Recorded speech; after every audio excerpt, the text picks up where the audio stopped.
Hello everyone, my name is Diswar Kade and welcome to the EduGrown. I am your biology teacher.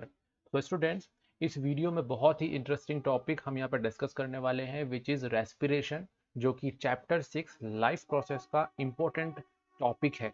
और इसमें से हर बार कोई ना कोई क्वेश्चन बोर्ड एग्जामिनेशन में, कॉम्पिटिशन एग्जाम में पूछा जाता है। तो इसीलिए ये बहुत ही इम्पोर्टेंट टॉपिक है आपके लिए। और ये आपका लेक्चर 4 है। इससे पहले के जो लेक्चर्स हैं पर्टिकुलर चैप्टर 6 से, अगर आपको वो कवर करना है तो मैंने यहाँ पे डिस्क्रिप्शन में लिंक दिया हुआ है प्लेलिस्ट का, वहाँ पे जाइए, सारे वीडियोस देखिए और अपनी स्टडी को स्ट्रॉन्ग कीजिए, अपने कॉन्सेप्ट स्ट्रॉन्ग कीजिए। मैं आपको एक इन्फॉर्मेशन देना चाहता हूँ कि होता क्या है, जब भी आप वीडियोस देख लेते हो, वीडियोस देखने के बाद फिर नोट्स की प्रॉब्लम आती है। तो आपको कहीं नहीं जाना, बहुत ही सिंपल है। एक वेबसाइट जो कि हमारी है edugrown.in, उस पे जाइए और आपको वहाँ पे सारे के सारे नोट्स मिल जाएंगे। तो चलिए बिना देर किए इस वीडियो को स्टार्ट करते हैं।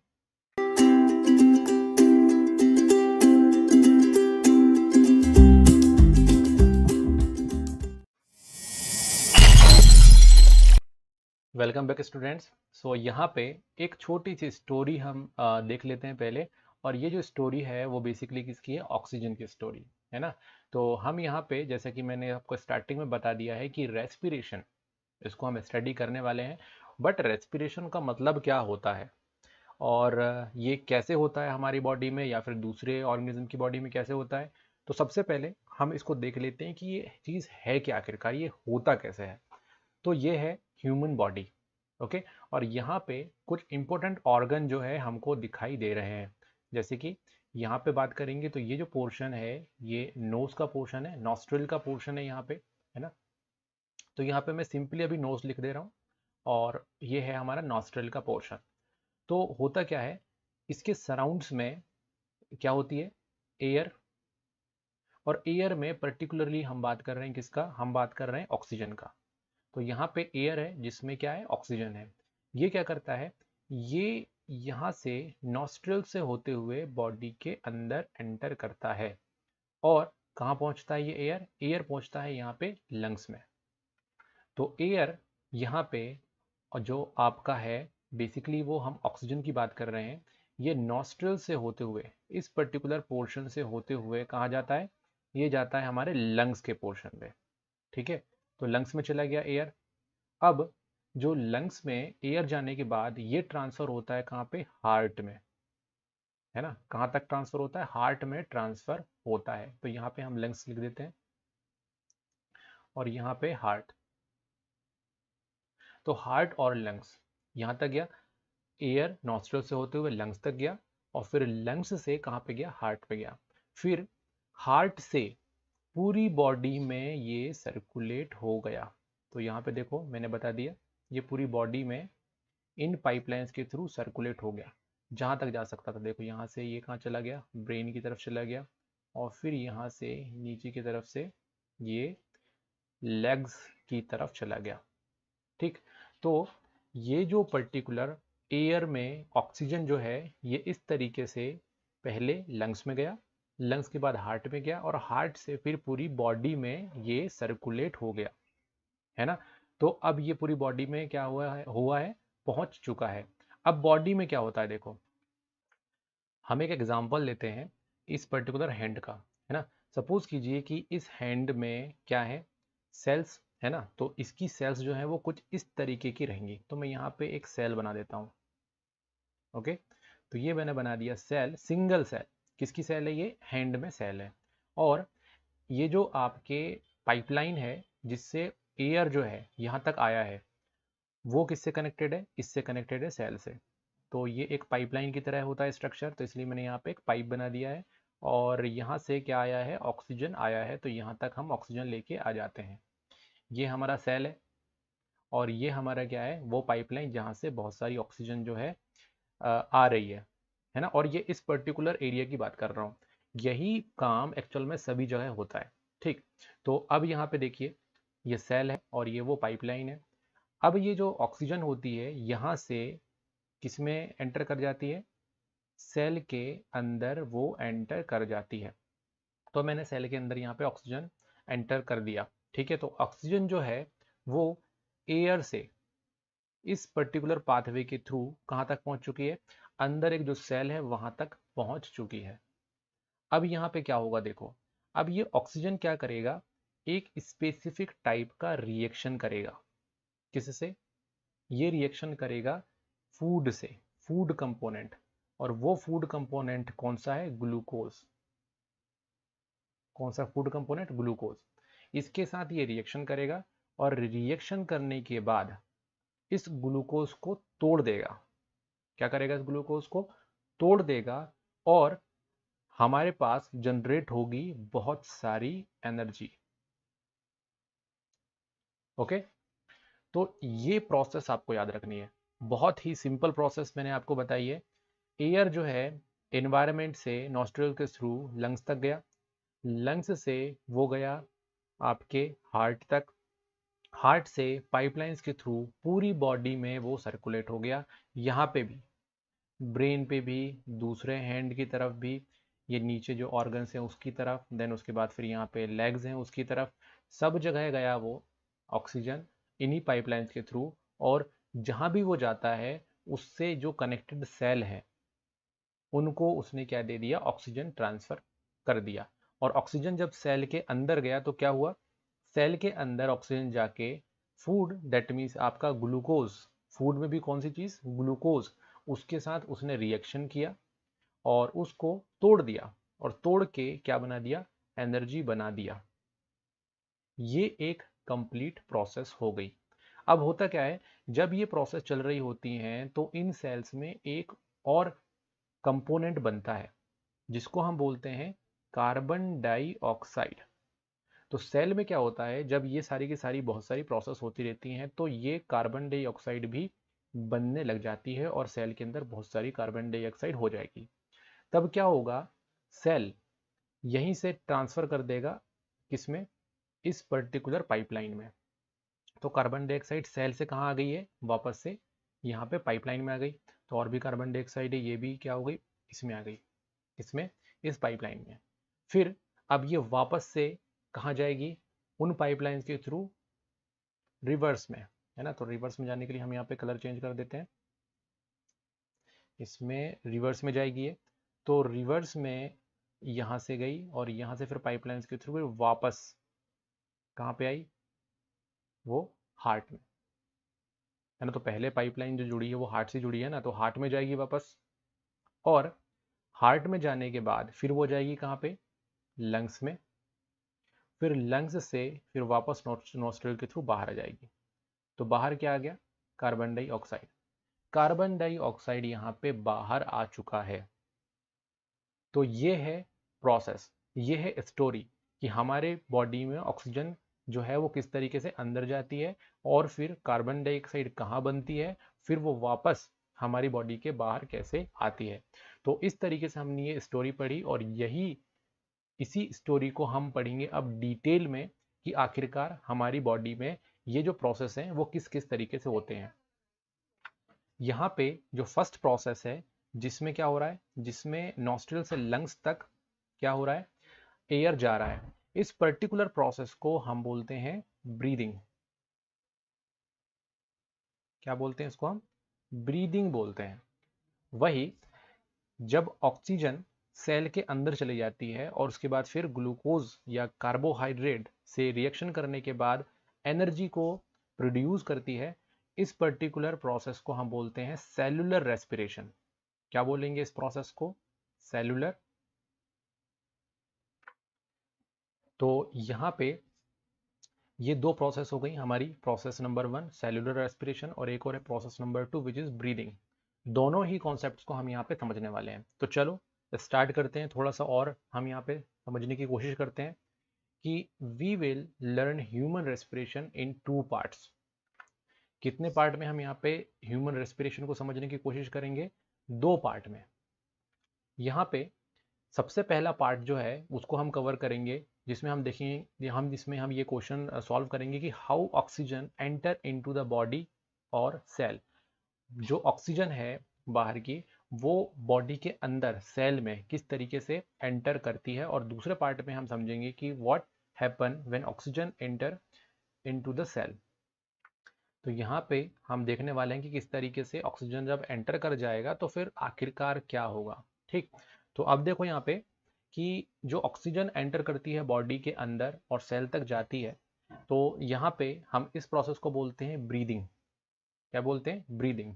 वही जब ऑक्सीजन सेल के अंदर चली जाती है और फिर उसके बाद जो प्रोसेस होगी रेस्पिरेशन की, जिसमें जो ग्लूकोज होता है, जो कार्बोहाइड्रेट होता है, ग्लूकोज और कार्बोहाइड्रेट दोनों ही एक ही चीज़ है ना, तो ये दोनों ही फूड के कंपोनेंट्स होते हैं, ग्लूकोज या फिर कार्बोहाइड्रेट। ये टूट के और एनर्जी बन जाती है, जिसको हम क्या बोलते हैं? Cellular respiration.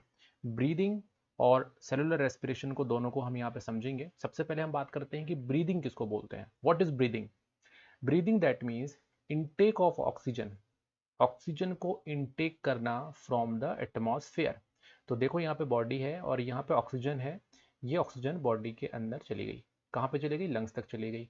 तो ऑक्सीजन को इनटेक करना, देन जो लंग्स में कार्बन डाइऑक्साइड आई है, मैंने अभी थोड़ी देर पहले ही बताया कि कहाँ से आई है वो जो सेल होते हैं बॉडी में, इतने सारे सेल्स हैं, उनमें जब फंक्शन होता है तो कार्बन डाइऑक्साइड बनता है। ये कार्बन डाइऑक्साइड वापस लंग्स तक आती है, फिर लंग्स से कार्बन डाइऑक्साइड बाहर निकल आती है। तो कार्बन डाइऑक्साइड क्या होता है? बाहर निकलती है। तो इस पर्टिकुलर प्रोसेस को हम बोलते हैं ब्रीदिंग। वेरी इजी, बहुत ही सिंपल है ये।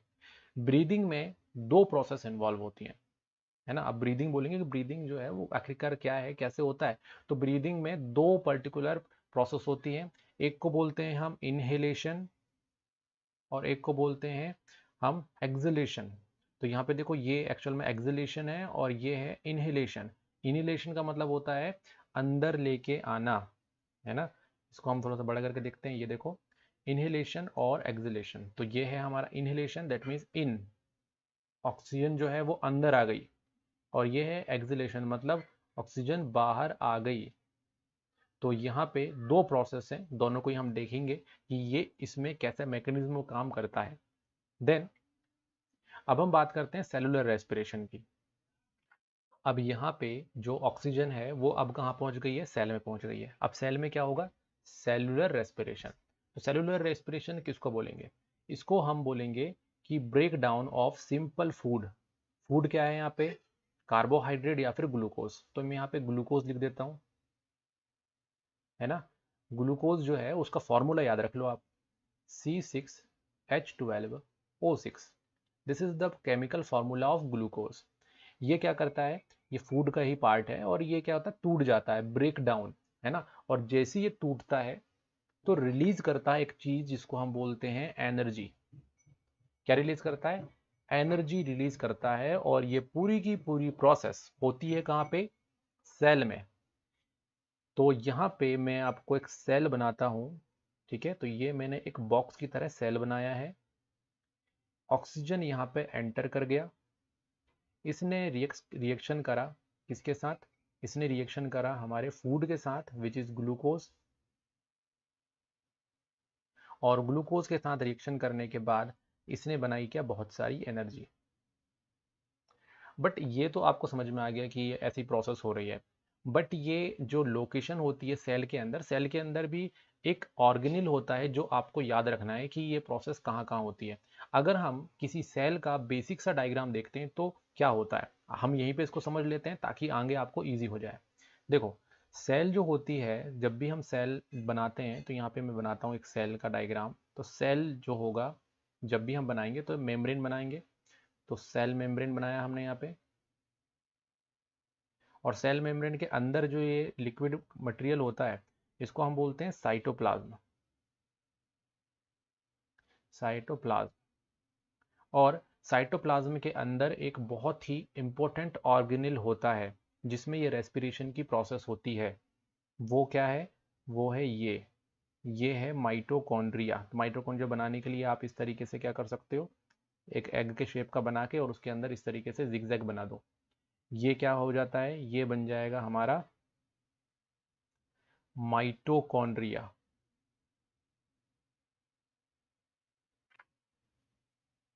तो माइटोकॉन्ड्रिया हमने बना दिया यहाँ पे। माइटोकॉन्ड्रिया में भी रेस्पिरेशन की प्रोसेस होगी, एनर्जी बनने की भी प्रोसेस होगी और स्टोर भी वहाँ पे हो जाता है ना। तो ये है, दो चीज़ें आपको याद रखनी है। एक याद करना है साइटोप्लाज्म, और दूसरी चीज याद करनी है माइटोकॉन्ड्रिया। तो माइटोकॉन्ड्रिया और साइटोप्लाज्म, ये दोनों चीजें आपको याद रखनी है ना। तो अभी हम देखेंगे आगे चल के कहाँ कहाँ पे कौन सी चीज होती है। तो देखो यहाँ पे cellular respiration is very simple, breakdown of simple food in order to release energy inside the cell, that is called cellular respiration। Cellular respiration दो टाइप का हो सकता है। कितना टाइप का हो सकता है? दो टाइप का। कौन कौन सा?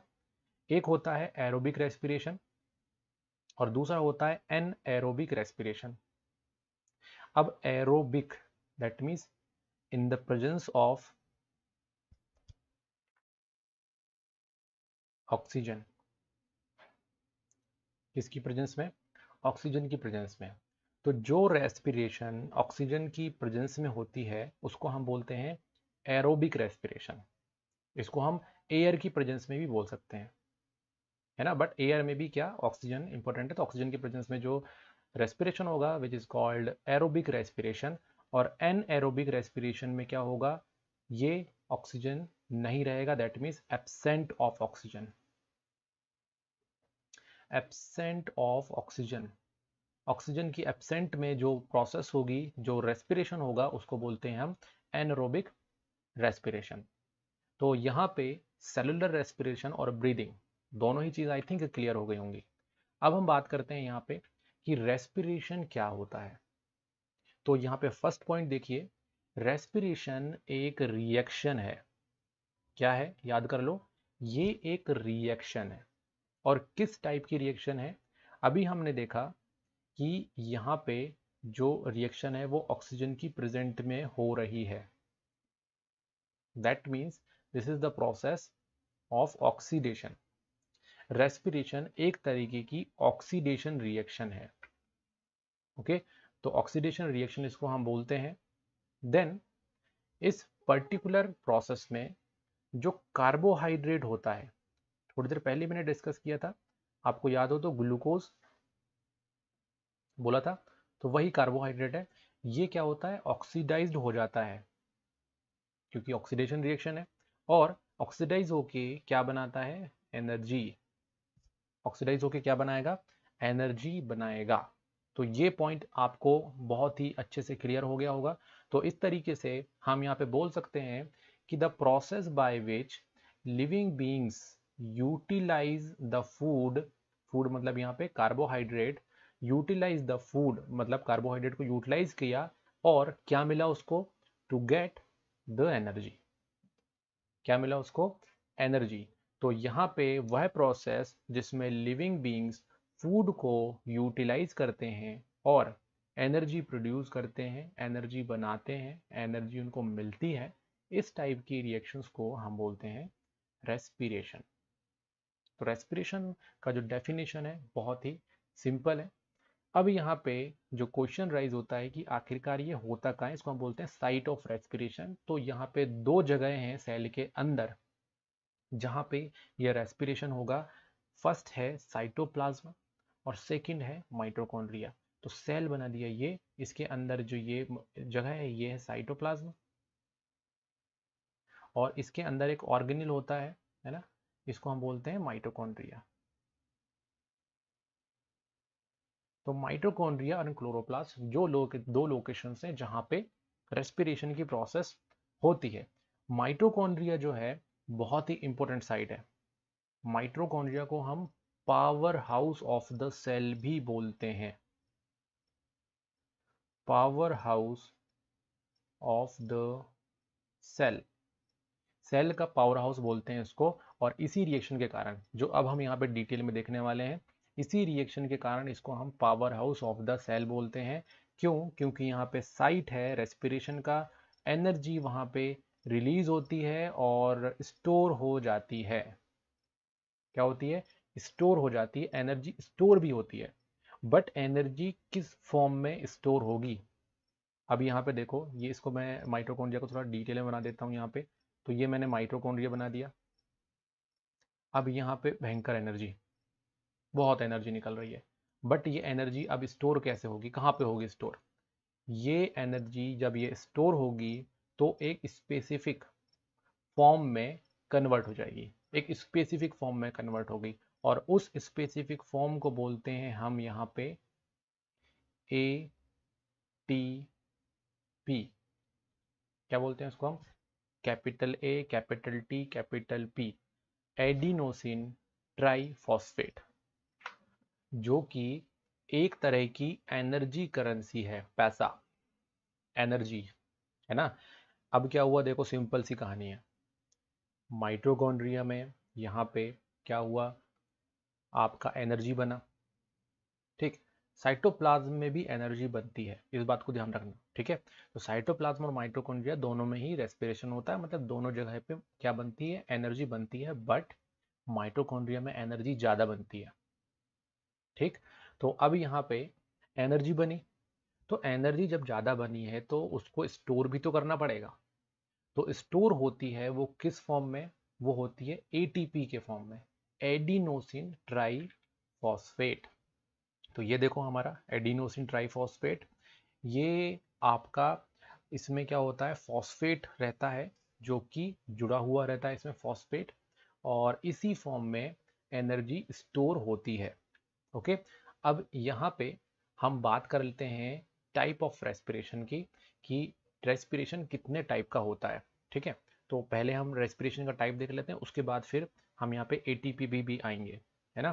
तो अगर हम टाइप देखें तो कितने टाइप का भी हमको मिला है, दो टाइप, एक है एरोबिक रेस्पिरेशन, एक है एनारोबिक रेस्पिरेशन।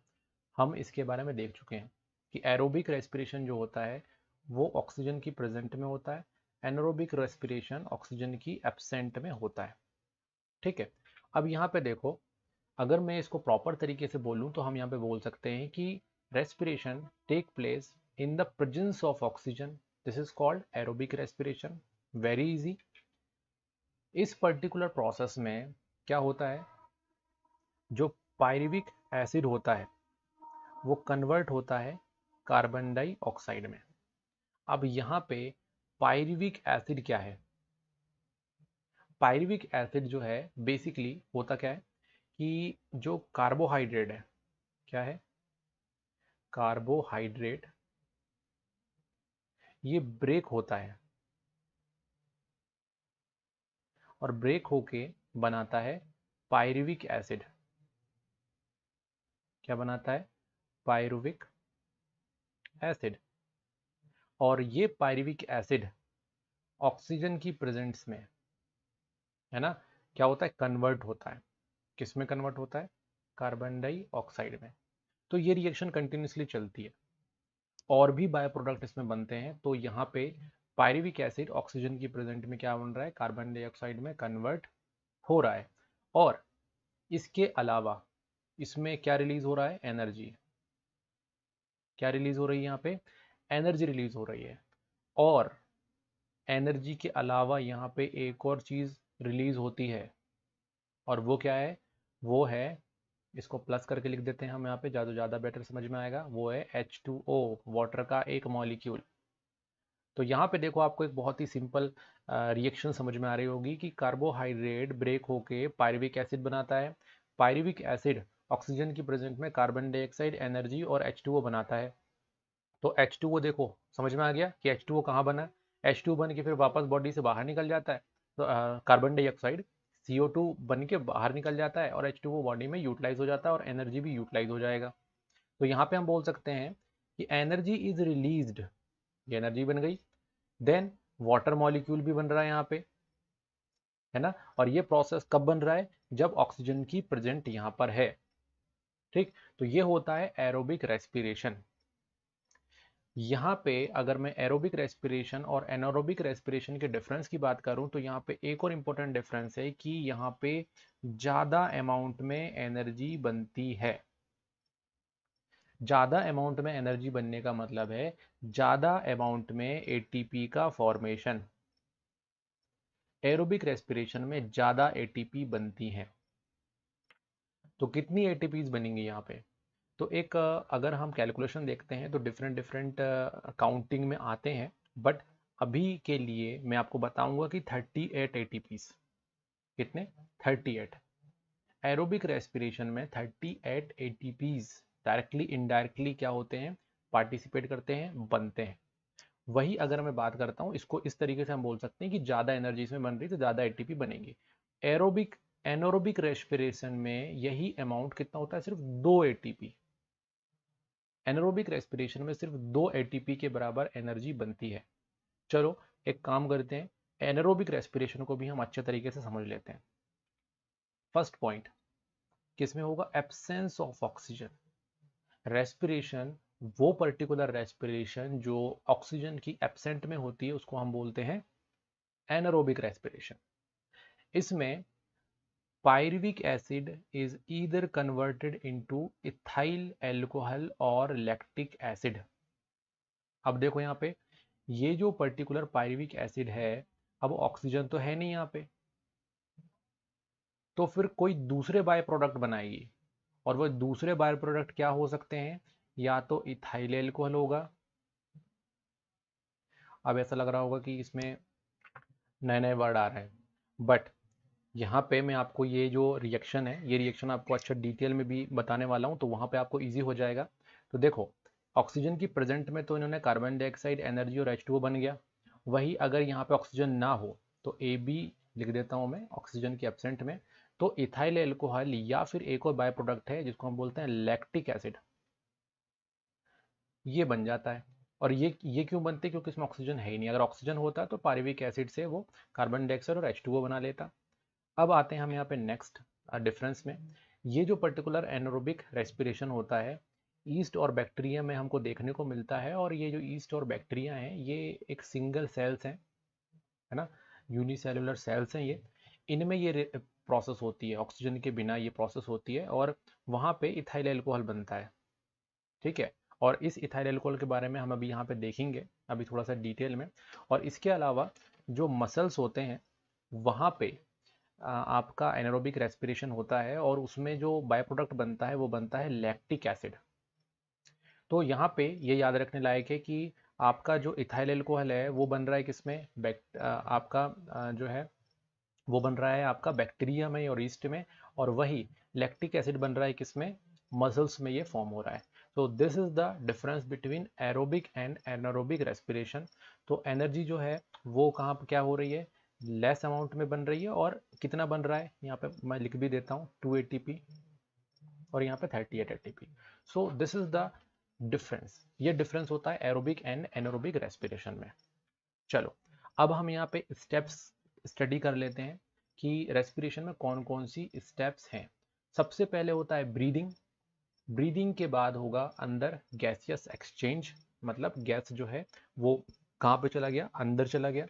और फिर गैस जो है सेल तक जाने के बाद जो गैसेस जो एक्सचेंज है, उसका मतलब क्या हुआ? उसका मतलब ये हुआ कि हमारे यहाँ से ट्रांसफ़र हो जाना। ठीक है, ये पर्टिकुलर ऑक्सीजन है वो यहाँ पे चला गया अंदर, कार्बन डाइऑक्साइड यहाँ पे आ गया, बाहर आ गया। इस तरीके की जो प्रोसेस है इसको हम बोलते हैं गैसियस एक्सचेंज। तो गैस का एक्सचेंज हुआ, बॉडी के अंदर सेल तक चला गया एक्सचेंज होके, है ना। और फिर वहाँ पे जाने के बाद पहले से जो वहाँ पे ग्लूकोज था वो पायरुवेट में कन्वर्ट हो गया। किसमें कन्वर्ट हो गया? पायरुवेट में। तो ये जो प्रोसेस होती है ये साइटोप्लाज्म में होती है। इसको भी आप याद रखो, कहाँ पे होती है ये प्रोसेस? साइटोप्लाज्म में। तो कहने का मतलब ये है कि इस सेल को हम क्या करते हैं? थोड़ा सा लार्ज बनाते हैं ताकि आपको पूरी तरीके से क्लियर हो। ये रहा साइट सेल। अब सेल के अंदर जो है यहाँ पे हम एक माइटोकॉन्ड्रिया भी बना देते हैं, क्योंकि यहाँ पे ये भी यूज़ होगा। ये जो आपका लिक्विड मतलब यहाँ पे मटेरियल होता है, इसको हम बोलते हैं साइटोप्लाज्म। होगा क्या? ऑक्सीजन अंदर आई, और फिर यहीं पे रिएक्शन होगा, और रिएक्शन होके जो आपका कार्बोहाइड्रेट है, दैट मीन्स ग्लूकोज, ये क्या बना देगा? पायरुवेट। पायरुवेट। ठीक, अब यहाँ पे ये प्रोसेस हो गई। ये पूरी प्रोसेस कहाँ पे हो रही है? साइटोप्लाज्म में हो रही है। तो इसीलिए यहाँ पे ग्लूकोज पायरुवेट में साइटोप्लाज्म में टूटेगा। देन ये जो पायरुवेट है इसको पायरुविक एसिड भी बोलते हैं। ये कहाँ जाएगा? ये हमारा जाएगा आपके माइटोकॉन्ड्रिया में। कहाँ जाएगा? ये माइटोकॉन्ड्रिया में। और फिर माइटोकॉन्ड्रिया के बाद जाने के बाद इसमें फिर आपका फिर प्रोसेस होगा, और ये प्रोसेस जो है वो है एरोबिक रेस्पिरेशन, क्योंकि यहाँ पे क्या है, ऑक्सीजन है। ये ऑक्सीजन जो रहेगा यहाँ से रिएक्शन करेगा और आपको क्या करेगा, ब्रेक करने के बाद एटीपीज फॉर्म करेगा। सो हम यहाँ पे बोल सकते हैं कि breakdown of pyruvic acid takes place, मतलब ये पायरुवेट माइटोकॉन्ड्रिया के अंदर और टूटेगा।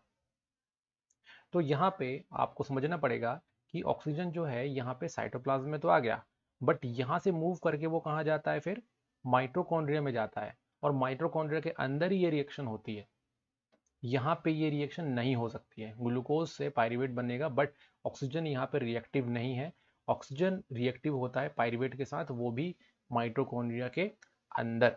तो इस तरीके से breakdown of pyruvic acid takes place and it's depends on aerobic respiration and anaerobic respiration.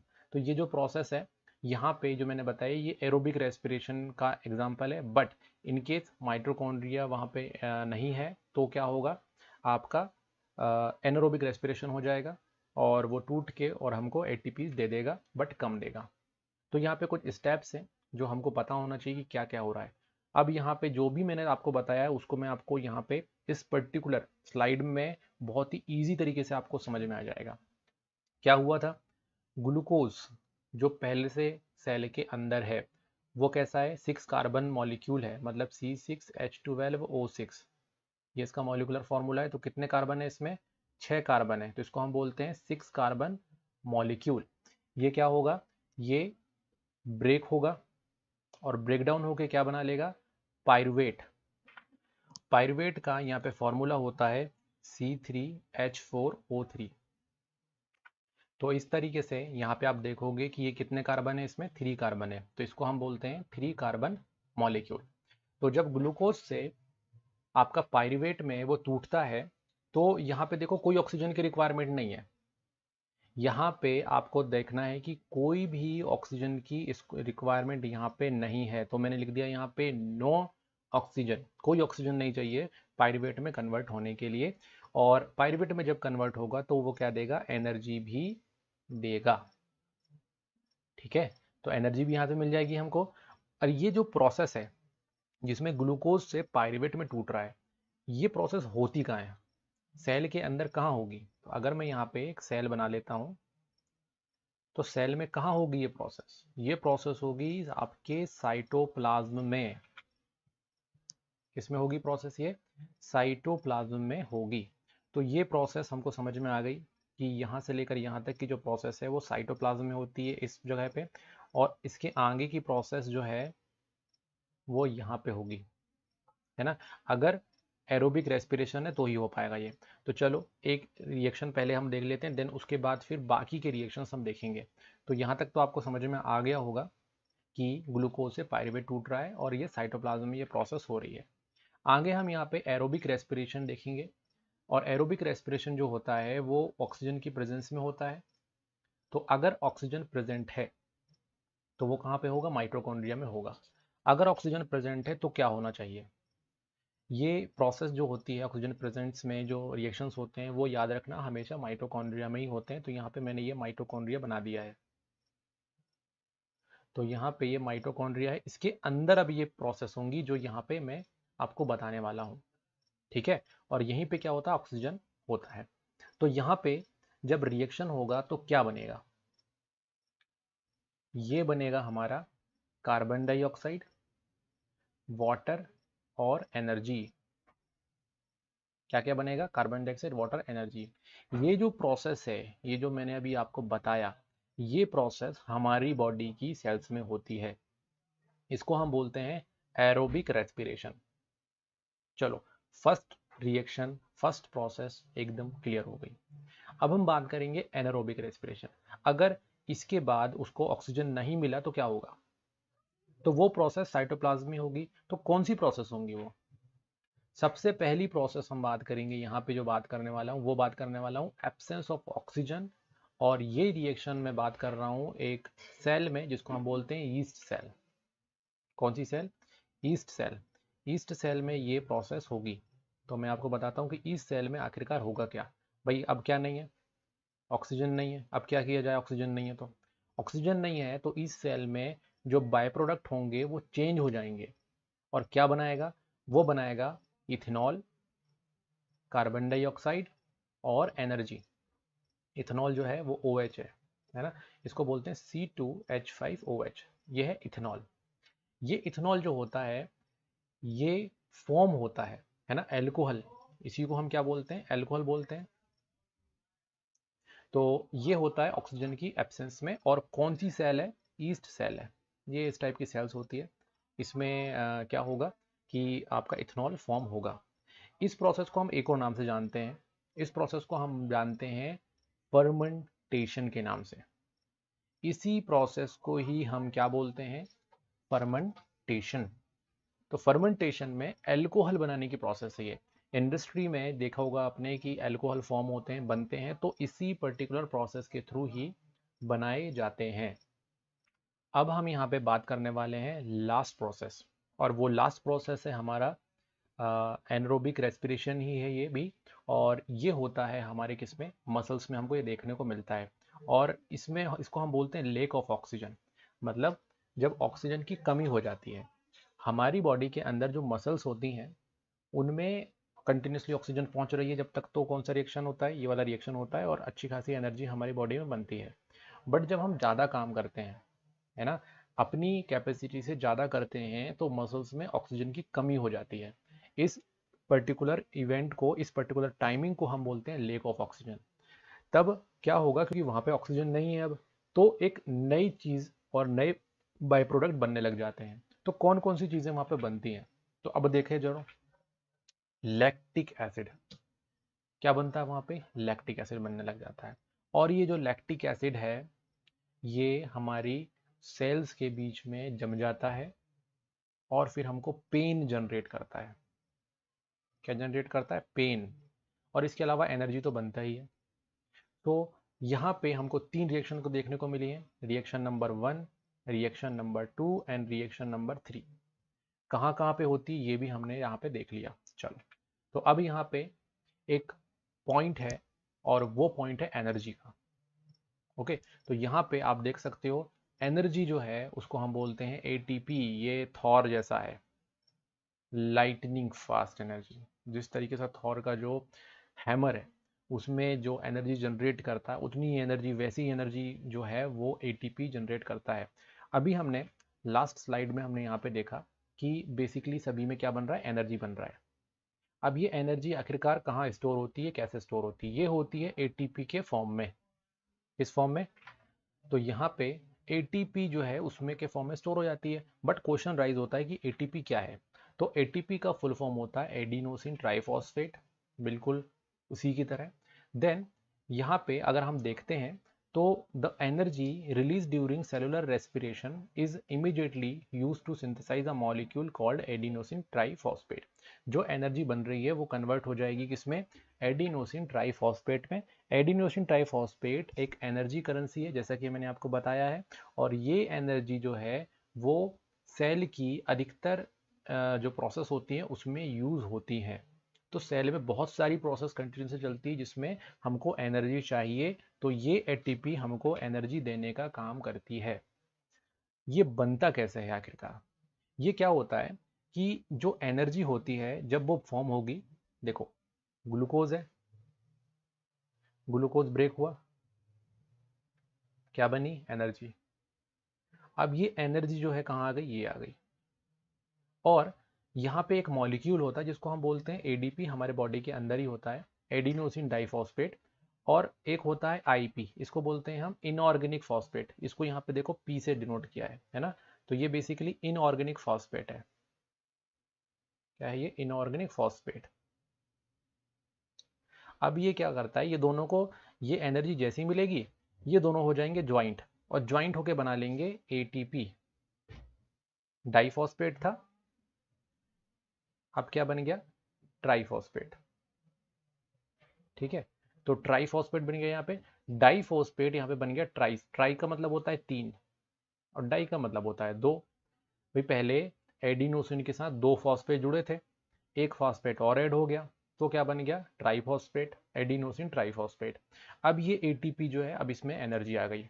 अब होता क्या है, ये एटीपी जैसी ब्रेक होता है तो क्या बन जाता है, एडीपी बन जाता है। भाई बना था एडीपी और फास्फेट जुड़ के एटीपी बना। अब ये एटीपी को मान लो किसी को एनर्जी देनी है तो क्या होगा, खुद टूट जाएगा, और जैसे टूटेगा तो क्या होगा, एडीपी बनेगा प्लस एनर्जी। अब ये एनर्जी जो है यूज हो जाएगी आपके दूसरे कामों में।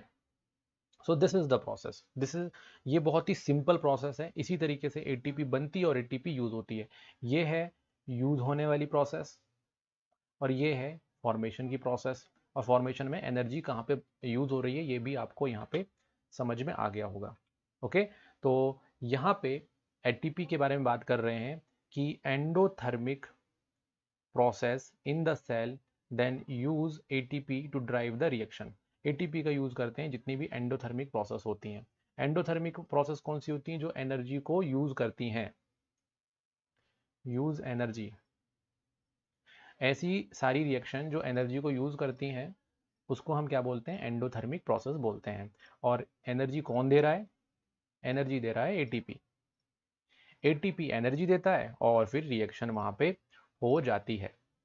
एटीपी जब यहाँ पे टूट रहा है, देखो यहाँ पे देखो मैंने बताया था एटीपी टूट रहा है तो कितनी एनर्जी देगा ये, तो कैलकुलेट करने पे पता चला कि 30.5 किलो जूल पर मोल एनर्जी ये देता है। याद रख लो ये क्वांटिटी, कितनी क्वांटिटी देता है एनर्जी की, 30.5 किलो जूल पर मोल एनर्जी ये रिलीज करता है जब एक एटीपी का मॉलिक्यूल, और मतलब एक मोल एटीपी जब ब्रेक डाउन होते हैं। तो इस तरीके से हमको समझ में आता है। अब ये एनर्जी जो निकलेगी उसको यूटिलाइज कर लेगा। और कैसे कैसे जगहों पे यूटिलाइज होगा, जैसे बॉडी में मसल्स कॉन्ट्रैक्शन करना है, जैसे देखो हमको क्या करना पड़ता है, हाथ को इधर से उधर आपको मूव करना पड़ता है, आपको चलना पड़ता है, दौड़ना पड़ता है। उसके लिए क्या करना पड़ता है, मसल्स को कॉन्ट्रैक्ट करना पड़ता है। उसके लिए एनर्जी कौन देगा, एटीपी। ये कौन है, एटीपी ये। आपको प्रोटीन बनाना है बॉडी के अंदर तो कौन एटीपी देगा, मतलब एनर्जी कौन देगा, एटीपी देगा। नर्व्स यानी कि आपका ब्रेन काम करना है, नर्वस सिस्टम आपका काम करेगा, एक्टिविटी करेगा, तो कौन देगा एनर्जी, एटीपी देगा। तो these are the work of ATP. अब हम यहाँ पे बात करते हैं एक इवेंट का जिसको हम बोलते हैं पेन इन मसल्स। मसल्स में पेन होता है, जब भी आप कंटिन्यूसली दौड़ोगे तो क्या होगा, आपके पैर जो है वो थक जाएंगे, देन उसके बाद फिर पेन जनरेट होता है। क्यों होता है पेन जनरेट, वो जनरेट होता है किसके कारण, लैक्टिक एसिड के कारण। और लैक्टिक एसिड क्यों बनता है, बिकॉज ऑफ एनारोबिक रेस्पिरेशन। हमारे मसल्स में एनारोबिक रेस्पिरेशन होता है, और एनारोबिक रेस्पिरेशन होने के कारण क्या होगा, आपकी बॉडी में लैक्टिक एसिड फॉर्म हो जाएगा।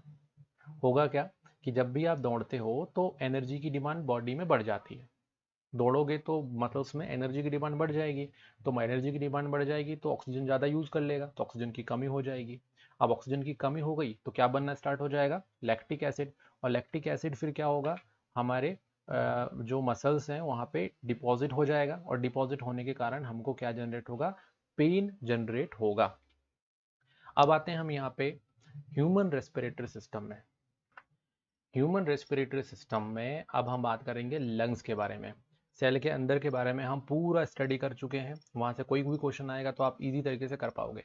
अब हम यहाँ पे देख रहे हैं कि हमारी बॉडी में जो रेस्पिरेशन सिस्टम का जो लंग्स है ऑर्गन, वो आखिरकार कैसे बना हुआ है।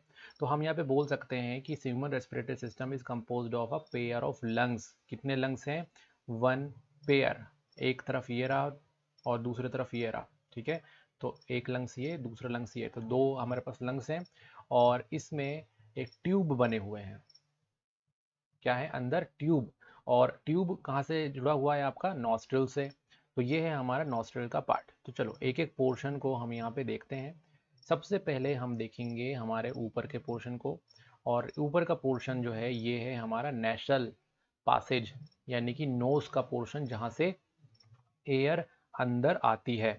एयर यहाँ से अंदर आएगी, अंदर आने के बाद फिर यहाँ पे देखो आपके पास दो कंपोनेंट है यहाँ पे, एक है पी और दूसरा है एल। यहाँ पे याद रख लो क्या, पी एल, फाइनिक्स एंड लाइनिक्स, क्योंकि कंफ्यूजन हो जाता है बार बार कि पहले क्या है। तो क्या है, पी एल यानी कि फाइनिक्स देन लाइनिक्स।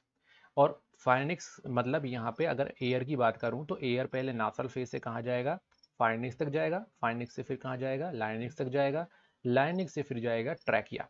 तो ये देखो आपका ये पोर्शन जो है वो है ट्रैकिया का पोर्शन, और आप देख रहे हो रिंग जैसा बना हुआ है, तो इसको बोलते हैं हम रिंग ऑफ कार्टिलेज। कार्टिलेज का बना होता है और रिंग की तरह होता है, और ये क्या करता है कि ये स्ट्रॉन्गनेस बनाने के लिए होता है, क्योंकि एयर अंदर और बाहर जाता है तो इसमें ज़्यादा प्रेशर जनरेट होता है, तो प्रेशर के कारण कहीं ये कोलैप्स ना हो जाए, इससे बचने के लिए क्या होता है, रिंग ऑफ कार्टिलेज होता है।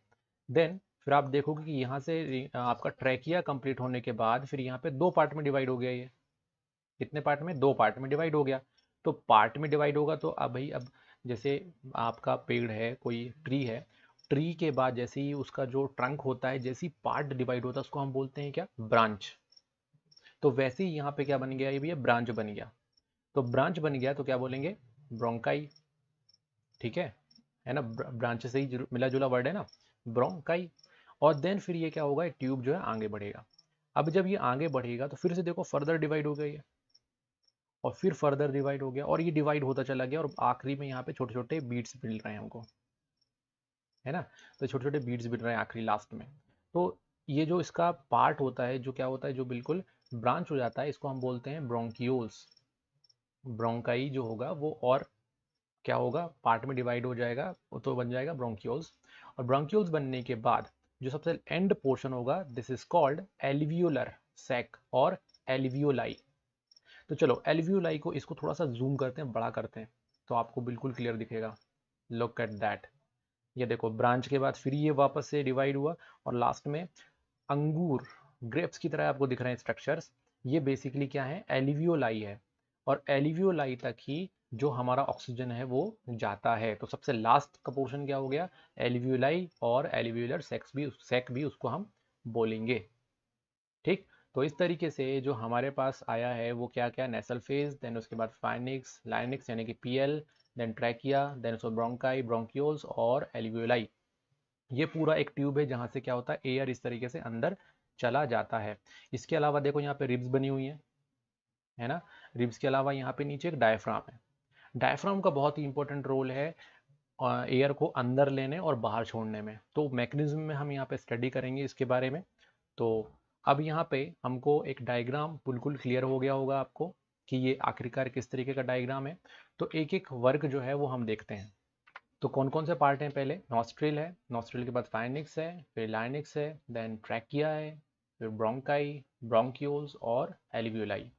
सबसे पहले हम नॉस्ट्रिल की बात करेंगे। तो नॉस्ट्रिल जो होगा वो क्या है, टू नॉस्ट्रिल है, नेसल पैसेज भी इसको हम बोलेंगे, जिसमें हेयर और म्यूकस होता है, और जो हेयर और म्यूकस होता है वो फिल्टर का काम करता है। सिंपल। जब हम एयर इनहेल करते हैं तो बहुत सारे पार्टिकल जो होते हैं, डस्ट पार्टिकल, वो अंदर ना जाएं, इसलिए उसको बचाने के लिए वहाँ पे म्यूकस और हेयर रहेंगे जो उसको फिल्टर कर देंगे। उसके बाद फाइनिक्स क्या है, ये एक ट्यूब के जैसा स्ट्रक्चर है जो कि नासल पैसेज के बाद आता है। देन फाइनिक्स है, फाइनिक्स जो होता है बेसिकली वो एक वॉइस बॉक्स है ना, जो मैं बोल रहा हूँ वो कहाँ से आवाज़ निकल रही है, फाइनिक्स से निकल रही है। ओके, तो फाइनिक्स यहाँ पे एक वॉइस बॉक्स है हमारे लिए। देन फिर ट्रेकिया आता है। ट्रेकिया में यहाँ पे हम देखते हैं कि रिंग ऑफ कार्टिलेज है, और रिंग ऑफ कार्टिलेज क्यों है, ताकि हमारा जो ट्रैकिया है वो कोलैप्स ना कर जाए, है ना, ज़्यादा प्रेशर बढ़ने के कारण। इसके अलावा ब्रोंकाई आता है। ब्रोंकाई बेसिकली आपका क्या होगा, ट्रैकिया के बाद जब ब्रांच होता है और लंग्स तक जाता है, वो उसको हम क्या बोलते हैं, ब्रोंकाई बोलते हैं। देन ब्रोंकियाई जो रहता है वो फिर डिवाइड होता है फर्दर और सब ब्रांच में कन्वर्ट होता है, तो ब्रोंक्यूल्स बन जाता है वो। और देन सबसे लास्ट का पोर्शन जो रहता है वो होता है एल्वियोलाई, और ये एयर सेक होता है जिसमें गैस का एक्सचेंज होता है, और गैस जो होता है वो कहाँ तक जाता है, वो जाता है ब्लड तक।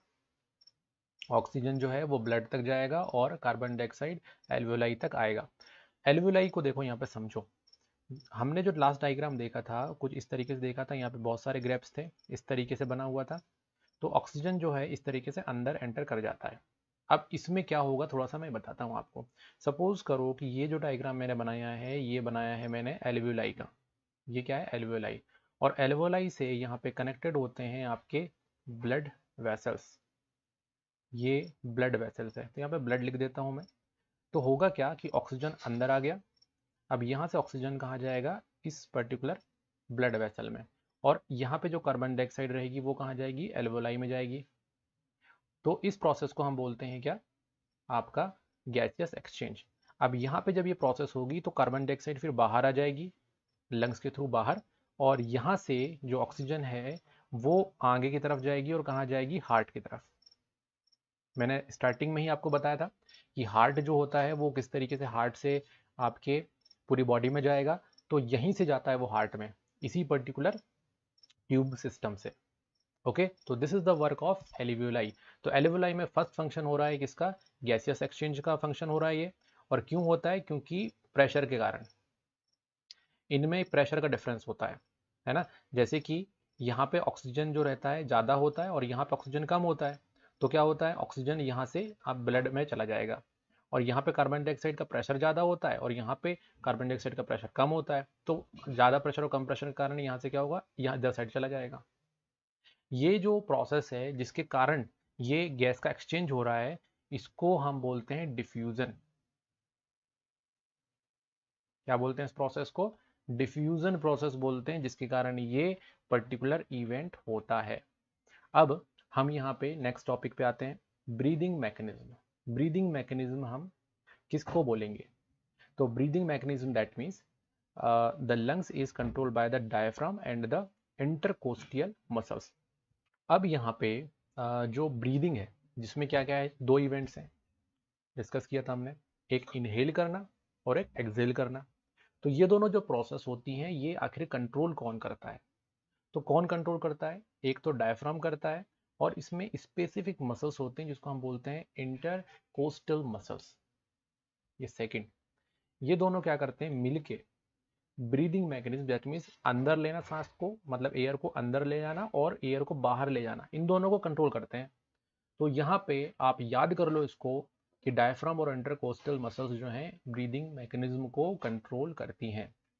डायफ्राम जो होगा वो क्या करता है, वो एक आपका सेपरेट करता है थोरैकिक चैम्बर को एब्डोमिनल कैविटी से।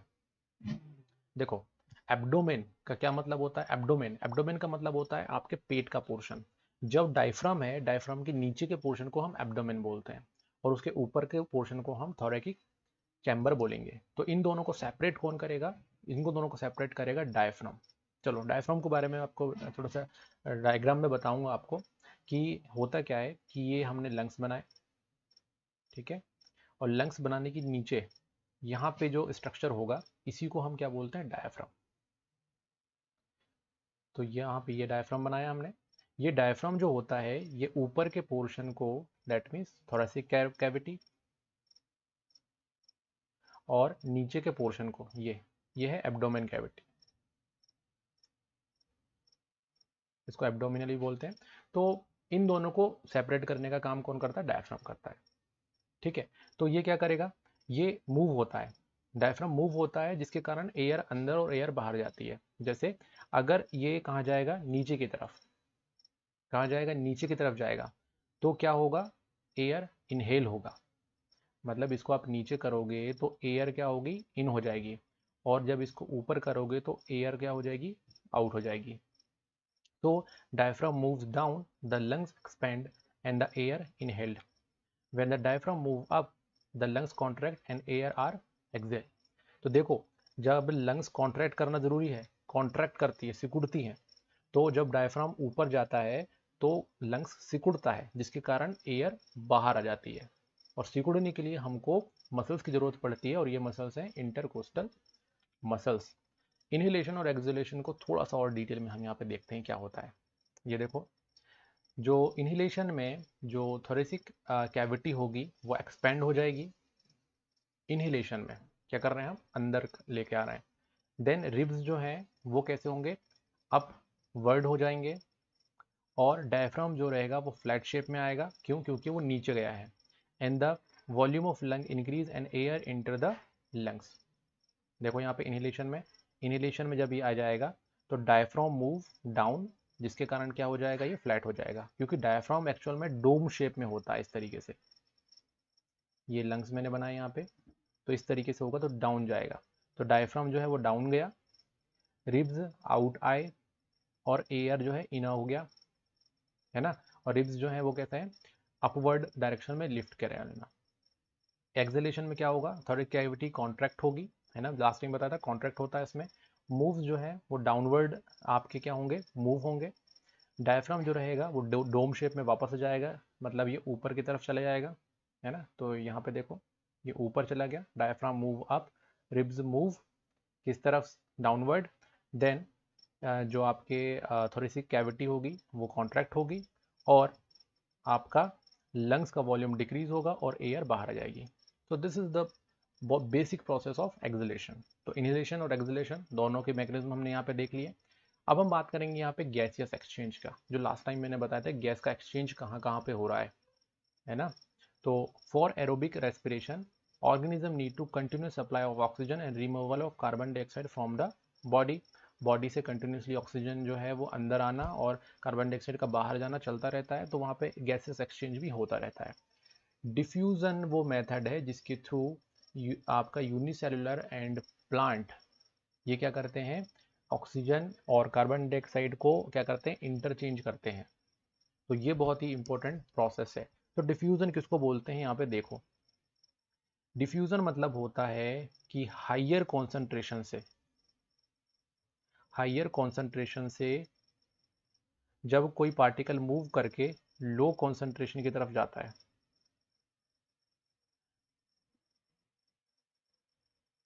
तो उस प्रोसेस को हम क्या बोलते हैं, डिफ्यूजन। कैसे बोलेंगे इसको, अब जैसे देखो यहाँ पे मैंने एक अगरबत्ती जला दी तो धुआं निकला, तो धुआं यहाँ पे यहीं रहेगा पहले, तो क्या बोलेंगे उसको हम, हायर कॉन्सेंट्रेशन के पार्टिकल्स हैं ये। अब यहाँ तो कोई धुआं नहीं है, तो यहाँ तो कुछ नहीं हो रहा, तो ये पार्टिकल क्या होगा, यहीं से अपने आप मूव करते हुए कहाँ जाएंगे, इस तरफ चले जाएंगे। तो this is the process of diffusion. Okay, अब यहाँ पे गैसियस एक्सचेंज में अब हम देखते हैं कि अदर ऑर्गेनिजम्स क्या करते हैं। हमने हमारा तो देख लिया, बट अदर ऑर्गेनिजम्स का क्या। तो अदर ऑर्गेनिजम्स के बारे में हम देखेंगे, जैसे कि सबसे पहला है यहाँ पे गिल्स। लंग्स के बारे में हम देख चुके हैं, तो गिल्स होता है किस में होता है, फिशेस में होता है। तो फिश में जो गिल्स हैं उसके थ्रू ही गैसेस का एक्सचेंज होता है।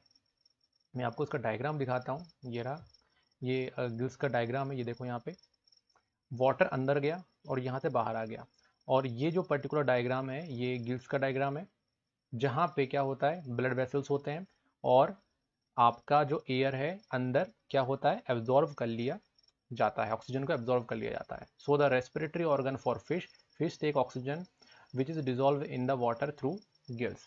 तो आप देखो, आपको पता होना चाहिए कि वाटर में भी ऑक्सीजन होता है, ये वाटर है, इसके अंदर क्या होता है, ऑक्सीजन होता है, और ये जो ऑक्सीजन होता है इसको क्या करता है, जो फिश के गिल्स रहते हैं इसको एब्जॉर्व कर लेते हैं। तो एक्वेटिक एनिमल इसी तरीके से क्या करते हैं, ब्रीदिंग की प्रोसेस करते हैं। ओके, तो यहाँ पे अवेलेबिलिटी ऑफ ऑक्सीजन, मतलब वाटर में ऑक्सीजन का जो परसेंटेज रहता है वो कम होता है कंपेरेटिवली हमारे एयर के। तो एयर में ज़्यादा ऑक्सीजन रहता है और वाटर में कम ऑक्सीजन रहता है, तो उसमें जो ब्रीदिंग रेट होगा वो कैसा होगा, फास्टर होगा, मतलब ब्रीद जो होगा वो तेजी से लेगा फिश, ताकि उतनी अमाउंट में ऑक्सीजन उसको मिल पाए। ओके, तो इस तरीके से हम बोल सकते हैं कि availability of oxygen is less than aquatic environment, so that the breathing rate of aquatic organism is faster, मतलब वो तेजी से सांस लेते हैं ताकि जल्दी जल्दी ऑक्सीजन जो है वाटर से कहाँ जाए, बॉडी के अंदर आए। इसके अलावा कुछ स्पेशल आपके स्ट्रक्चर होते हैं जिसको हम क्या बोलते हैं, जिसको हम बोलते हैं स्पाइरेकल्स एंड ट्रैकियाज। तो ये दोनों स्ट्रक्चर हैं, आपको इस डायग्राम में बहुत ही क्लियर कट मेंशन होंगे। ये देखिए यहाँ पे ट्यूब के जैसे स्ट्रक्चर्स हैं, यहाँ पे ये देखो दोनों टाइप के, है ना। तो ये दोनों ही आपके स्ट्रक्चर्स हैं, तो ये इंसेक्ट्स में मिलते हैं ताकि ऑक्सीजन इनसे अंदर जा सके। इसके अलावा लंग्स के बारे में हम ऑलरेडी पूरा का पूरा जो स्ट्रक्चर है कंप्लीट देख चुके हैं। तो आई होप ये वीडियो आपको पसंद आया होगा, तो जल्दी से इसको शेयर कीजिए अपने दोस्तों के साथ, और नोट्स के लिए eduground.in पे जाइए, वहाँ पे आपको सारे नोट्स मिलेंगे। Thanks for watching.